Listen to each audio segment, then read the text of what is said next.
Have you ever walked into your rabbit farm and suddenly you realize that one of your rabbits is dead? It's painful, right? For many farmers, it is the biggest challenge they face in rabbit farming, while for some farmers, it makes them quit rabbit farming completely. But here is the fact, these mortalities can actually be prevented with some few tips, and that is exactly what I'm going to tell you in this video.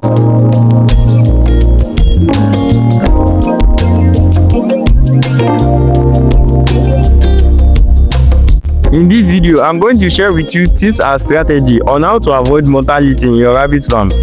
Stick with me to the end of this video because one of these tips will save your entire farm, and by the end of this video, you'll know the exact cause of mortality in your rabbit farm.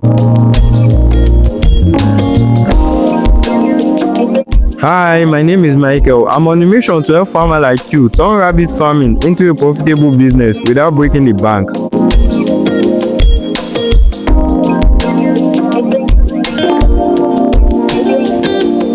Now let me start with the aspect of nutrition and feeding, which simply means the nutrients you feed your rabbit and how you feed your rabbit.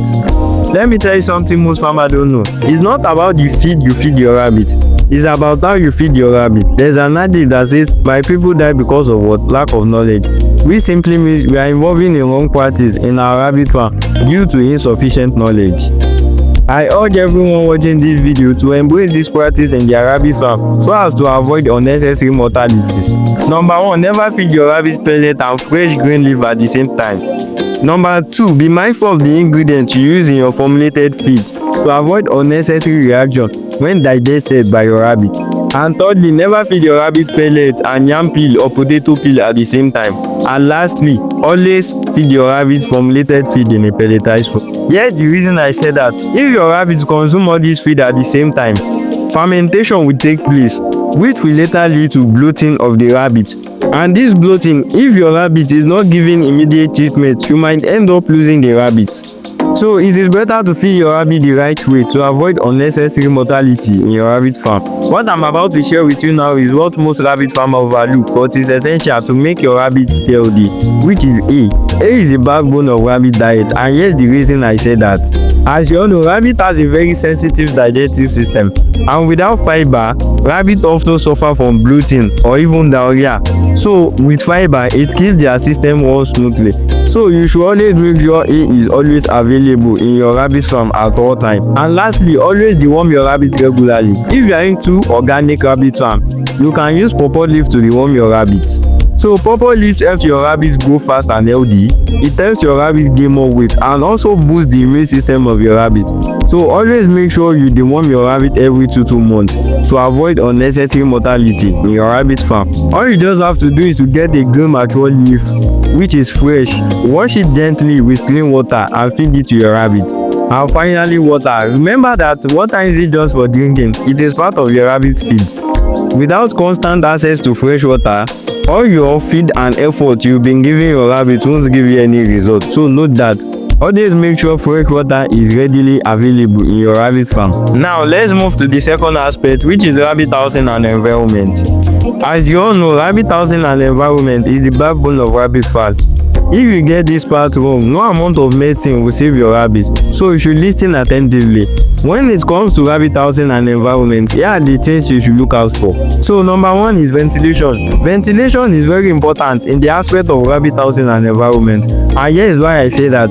If your rabbit farm is not well ventilated, the rabbit urine will break down and release a powerful ammonia gas, which will later lead to a respiratory disease, and this is something you should not play with.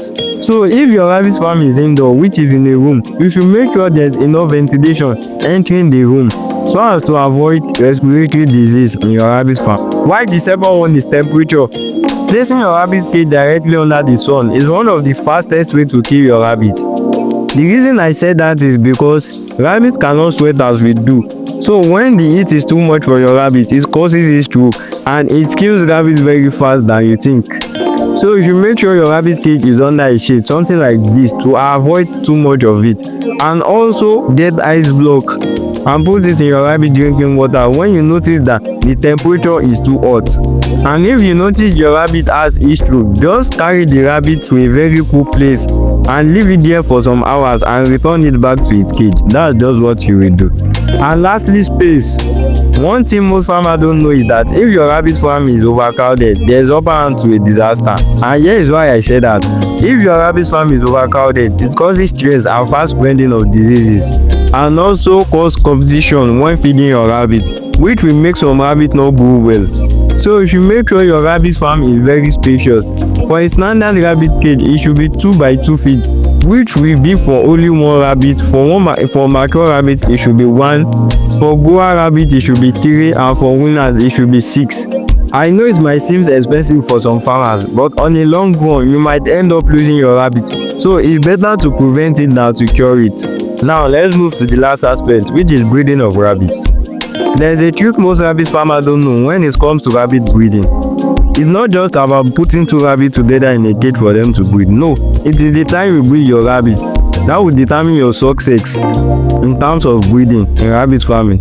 The best time to actually breed your rabbit is early in the morning and late in the night, or late in the evening, around 6 to 5 p.m. or 5 to 6 p.m. in the morning, and around 8 to 9 p.m. in the night. Here is why I say that. I know many rabbit farmers might be surprised, but rabbits are naturally active during the cooler period, which is daytime, early in the morning and late in the night. If you breed your rabbit during the daytime, the rabbits are always stressed, which usually leads to unsuccessful breeding.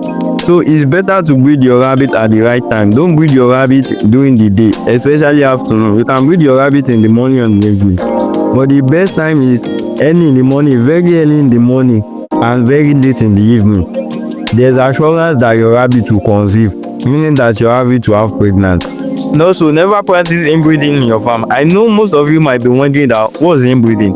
Inbreeding is the process of causing rabbits of the same mother. Maybe this is a male and a female from the same mother. You now cause them together. That's the meaning of inbreeding. Inbreeding is a very bad practice in rabbit farm because it leads to weak immune system of the rabbit and also leads to low litter size. Maybe your rabbit is giving birth to like 10, 12 before. Your rabbit will start giving birth to like something like 6, 4. So inbreeding is not a good thing at all in rabbit farming, and this inbreeding can destroy an entire farm. So it's not something you should practice in your farm. And also, inbreeding will lead us to the aspect of record keeping. If you are not keeping record in your farm, it's like you are drawing inbreeding. So it's better to keep record regularly when you breed your rabbit and when you treat your rabbit. It's very important in rabbit farming. And finally, biosecurity. Don't just allow anyone into your farm without doing biosecurity, without passing through the process of biosecurity. Biosecurity is the process of preventing your farm from disease from people entering your farm, meaning that the people entering your farm can bring disease. So it's better they pass through the process of biosecurity that will prevent the disease from entering your farm. Now, this is something most rabbit farmers overlook when it comes to biosecurity, which is quarantine. Quarantine is the process of separating some categories of rabbits from your main farm. Maybe you bring a new rabbit to your farm. You should separate it. You should quarantine it. And these are the categories of rabbits you should quarantine. One is rabbit you are bringing from another farm. Maybe you use that of course in another farm. Quarantine the rabbit first before bringing it into your main farm.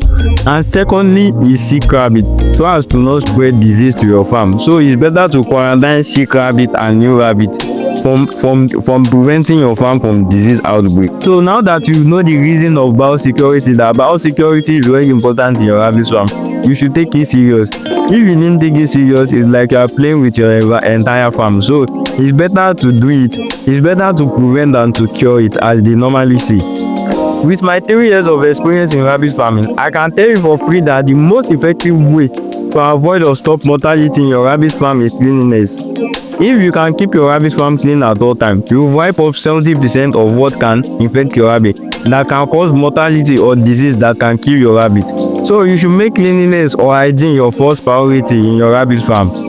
Once again, my name is Michael. I'm on a mission to help farmers like you turn rabbit farming into a profitable business without breaking the bank.